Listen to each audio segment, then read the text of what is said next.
No exemplo 7, ele pede o seguinte: seja um triângulo com lados A igual a 6, B igual a 4 e C igual a 8. Verifique se essas medidas condizem com um triângulo. Ficou meio ambíguo aqui o modo de falar, mas ele quer que você verifique se essas três medidas aqui conseguem formar um triângulo, ou seja, se elas passam pela condição de existência do triângulo. E aí ele pede para calcular também o perímetro e o semiperímetro desse triângulo. O perímetro e o semiperímetro seria apenas calcular o perímetro é a soma dos três e o semiperímetro é a metade da soma dos três. Bem simples. Agora, as condições de existência, digamos que eu tenho um triângulo aqui da seguinte forma. Ele quer saber se isso aqui realmente forma um triângulo, como está aqui na figura, ou se isso seria uma mentira.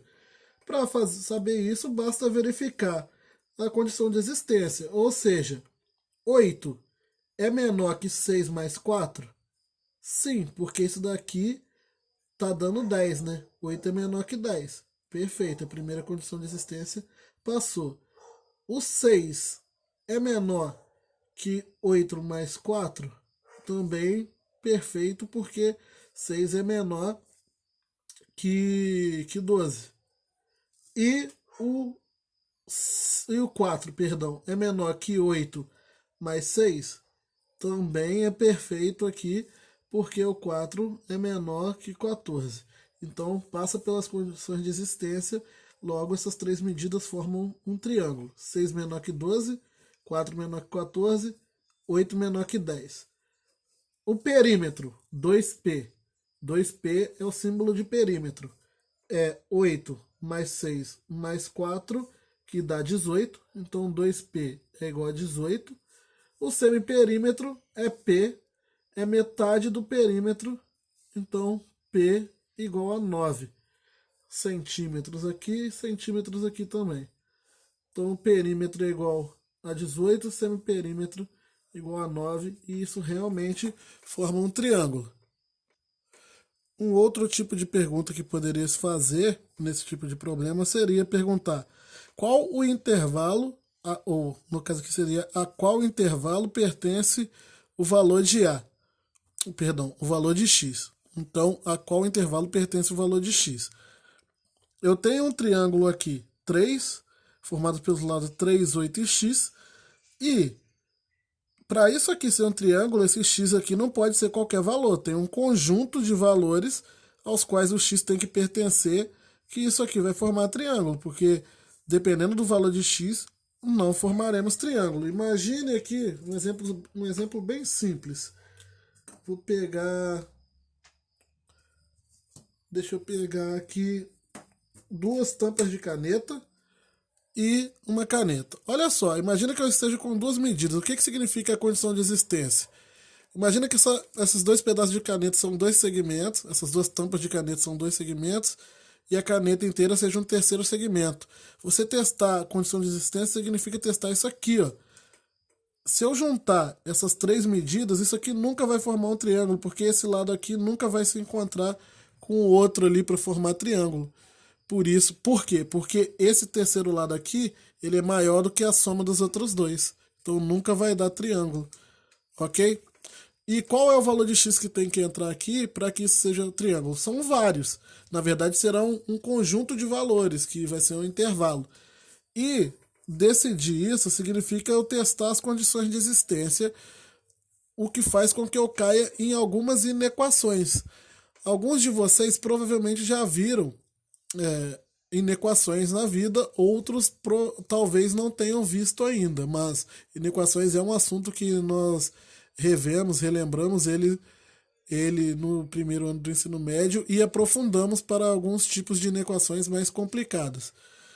Mas o que acontece? Quando eu for testar as três condições de existência aqui, o, no caso, o 8 terá que ser menor que 3 mais x, a primeira, digamos assim. O 3 terá que ser menor que 8 mais x, a segunda.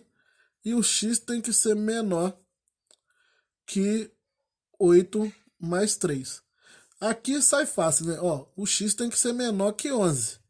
Na equação nós resolvemos ela de forma muito parecida com equações, pelo menos essas aqui, à primeira vista. Acho que para esse tipo de problema vocês vão entender tranquilo, sem, mesmo que não tenha nunca visto. Considere que esse menor aqui seja um sinal de igual, por exemplo.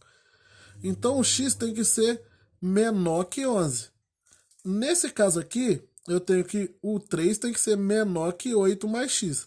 Resolvendo essa equação, considera aqui como se fosse um igual, eu teria que o 3 menos 8, passei o 8 para o outro lado com o sinal trocado, tem que ser menor que x. Então 3 menos 8 dá menos 5. Menos 5 tem que ser menor que x. Então o x tem que ser maior que menos 5, porque o menos 5 é menor que ele, e tem que ser menor que 11. E nesse terceiro caso aqui, o 8 tem que ser menor que 3 mais x, logo 8 menos 3 tem que ser menor que x. Então 8 menos 3 dá 5, o x tem que ser maior que 5. Ó, são três condições. O x tem que ser maior que menos 5, maior que 5 e maior e menor que 11. Considera a reta numérica. Eu tenho aqui o 11, tenho aqui o 5 em algum lugar, aí o 0 aqui para trás e o menos 5 do outro lado. O x tem que ser um número que ele tem que ser menor que 11, ele não pode estar depois de 11, então ele tem que estar nesse intervalo aqui. Só que ele tem que ser, ao mesmo tempo, maior que menos 5 e maior que 5. Então, para ele ser maior que os dois ao mesmo tempo, ele tem que parar aqui no 5. Ele tem que ser maior que 5 e menor que 11. Só que aqui, sem querer, eu fechei os intervalos, né? E nós já sabemos que sinal de menor igual, de menor e maior, se não for com o menor igual, para intervalos, eles têm que ser marcados abertos. Ah, vai misturar, então agora intervalo, teoria dos conjuntos com geometria? Sim. Todas essas coisas da matemática, elas estão interligadas. Um conceito, ele está interligado a outros e você vai passar a utilizar todos esses conceitos em todas as áreas da matemática, principalmente teoria dos conjuntos e funções. Então, 5, o intervalo que nós queremos é esse intervalo aqui, ó, entre 5 e 11. Logo, é o intervalo aberto em 5, aberto em 11. O x tem que pertencer a esse intervalo aqui. Tem que ser, ele pertencer a esse intervalo quer dizer que ele tem que ser algum número daqui. Por exemplo, o 6. O 6 está nesse intervalo, então o x pode ser o 6. Por quê? Se você botar o 6 no lugar do x aqui, isso não vai ferir a condição de existência. O x pode ser o 7, pode ser o 8, pode ser o 9, pode ser o 10, pode ser o 10,5, o 8,3. Qualquer número nesse intervalo, o x pode assumir esse valor. Agora, o 12 é maior que 11, o x já não pode ser. O 0 já não poderia, né? O x é uma medida e não pode ser medida negativa. Aqui, para falar a verdade, o menos 5 não faria nem muito sentido, porque o x é medida e não teria medida negativa. Qualquer número menor que 0 ele já não seria mesmo. Então, assim que eu faria, você faria esse tipo de problema. São mais dois exemplos aí.